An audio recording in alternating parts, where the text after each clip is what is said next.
Hello everyone, welcome back to বিদেশি Bengali নতুন একটা ভ্লগে। কেমন আছো সবাই? তো আজকে ওয়েদারটা খুব সুন্দর ছিল আর বিকেলে আমাদের কিছু প্ল্যানস আছে, তো সব শেয়ার করব। তো আজকে ভাবলাম যে আমি একটু ইলিশ মাছ করি, দই ইলিশ আমার খুবই একটা ফেভারিট ডিশ এটা। তো লাঞ্চে ভাবলাম ওটাই বানাই। তো সেদিনকে ইলিশ মাছটা নিয়ে এসেছিলাম, আজকে ভাবলাম একটু ভাপা ভাপা বলবো না, মানে ওই কড়াইতেই করব। তো তো প্রথমে মিক্সচার জারেতে আমি একটু সাদা কালো সর্ষে আর সাথে একটু পোস্ত, কাঁচা লঙ্কা, সামান্য একটু নুন আর একটু বেশি করে দই দিয়ে ভালো করে এটাকে একটা মিক্স করে নেব। খুবই এটা ইজিলি হয়ে যায় তাড়াতাড়ি, তার জন্য আমার আরও এটা ভালো লাগে। আমার মাম্মি মারা যখন বানায় না, আমার এটা মানে শুধু ভাত দিয়ে এটা খাবার হয়ে যায়, আর কোনো কিছু দরকার লাগে না।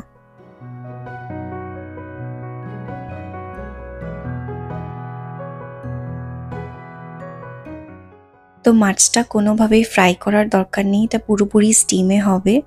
তো এখানে আমি দই সর্ষেটা হয়ে গেছে আমার পেস্ট করা।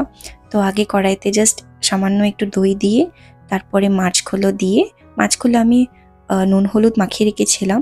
তারপরে আবার দইটা দিয়ে একটুখানি কাঁচা লঙ্কা ছিঁড়ে দেবো আর লাস্টে সামান্য সর্ষের তেল দিয়ে দেবো উপর থেকে ছড়িয়ে, আর ঢাকা দিয়ে রেখে দেবো। ব্যাস হয়ে গেল।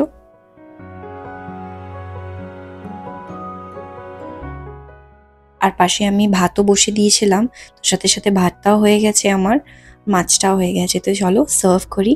লাঞ্চটা রেডি অলমোস্ট আমার। আর অর্ককে জিজ্ঞেস করি ওর রিয়াকশনটা কি। তো চলো, আমার প্লেটও অলমোস্ট রেডি। আর সাদা গরম ভাতের সাথে এত ভালো লাগে না এটা খেতে, মানে আর কিছু দরকারই লাগবে না। Looks good. ভালো আছে? Very nice, I'm kidding. তুমি একটু টেস্ট করো। Thank you. তুমি টেস্ট করো। তো আমাদের লাঞ্চ কমপ্লিট আর আমরা একটু রেস্ট নিয়ে নিয়েছি। তারপরে এবারে আমি ভাবলাম যে একটু গেট রেডি উইথ মি করি। তো প্রথমেই আমি একটু সানস্ক্রিন লাগিয়ে নিলাম। নিউ জার্সিতে সামার যা রোদ্দুর না, মানে তারপরে একটুখানি সফট আর গ্লোই দেখানোর জন্য স্কিনটা একটু আমি ময়শ্চারাইজারও লাগিয়েছি তার আগে। আর এটা হচ্ছে টিন্টেড সানস্ক্রিন, মানে একটু হালকাটাতে টিন্ট আছে।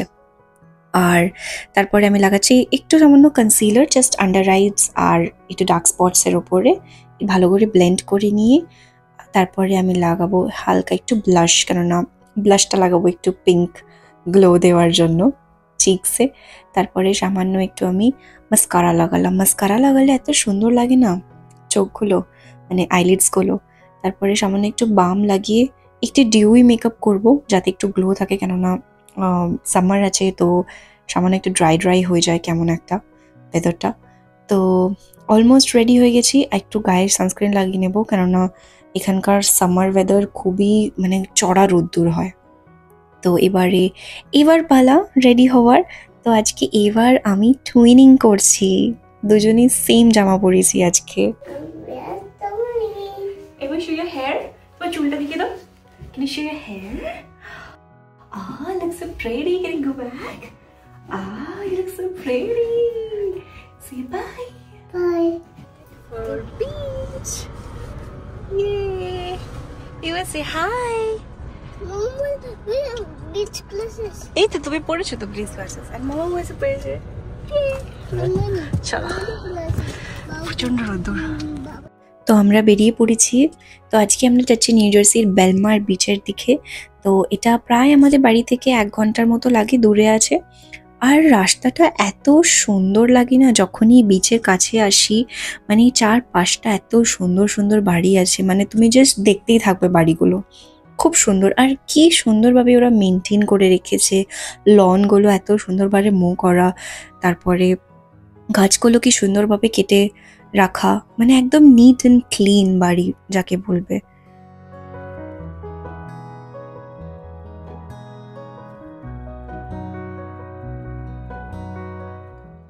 বিচটা আমাদের খুবই ফেভারিট একটা বিচ, আমরা মোস্টলি এখানে আসি বিচটাতে সামার হলে। আর পার্কিংও তার জন্য খুবই ইজিলি করা যায়, রাস্তায় পার্কিং আছে। এই যে এই বাড়িগুলো কি সুন্দর, কি বিউটিফুল লাগছে না দেখতে।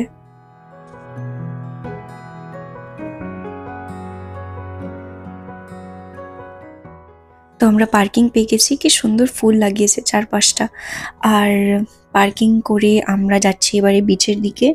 আর এখানে এসে এত ঠান্ডা হাওয়া দিচ্ছে, মানে আমাদের ওখানকার একটা টেম্পারেচার এখানে এসে দেখছি পুরো ড্রপ করে গেছে, মানে জ্যাকেট পরার মতো টেম্পারেচার হয়ে গেছে। মানে 3-4 ডিগ্রি এমনি ড্রপ করে গেল টেম্পারেচারটা। তো বেলমার না খুবই একটা হিস্টোরিক্যাল একটা বিচ, মানে অনেক পুরানো বিচ।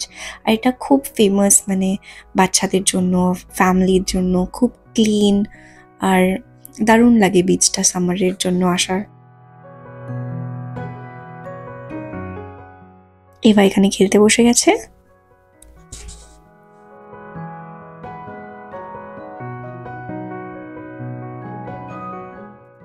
রোদটা কিন্তু খুব সুন্দর লাগছে, কিন্তু এত বেশি হাওয়া দিচ্ছে, মানে কি বলবো, কানে একদম লাগছে।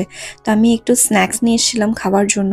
তো নিয়ে এসেছিলাম আজকে ছোলা আর একটু পেঁয়াজ আর শসা কুচি নিয়ে এসেছিলাম। তো এখানে এসে সব কিছু মিক্স করে ভালো করে একদম দেশি স্টাইল স্ন্যাকিং করা হবে আজকে। এই পাখিগুলোর নাম হচ্ছে সিগল। এখানে 4-5টা বিচে এলে না সিগলগুলো দেখা যায়। আর এখানে একটা ছোট্ট বাচ্চাদের প্লেগ্রাউন্ডও আছে, কি সুন্দর বেশ। মানে বাচ্চারা শুধু বিচে আসবে না, খেলতেও পারবে ওরা। তো এরকম সুইংস আছে, স্লাইড করা আছে।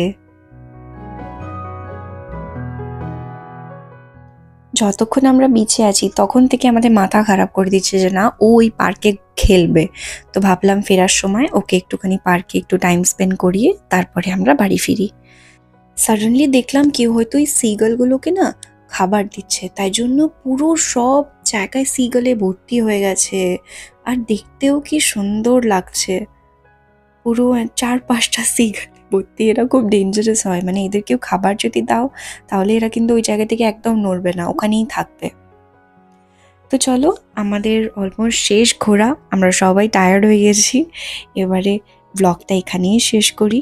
আর ব্লগটা যদি ভালো লেগে থাকে তাহলে প্লিজ একটা লাইক, কমেন্ট আর সাবস্ক্রাইব করতে ভুলো না। দেখা হবে আর একটা ব্লগে। বাই। Bye.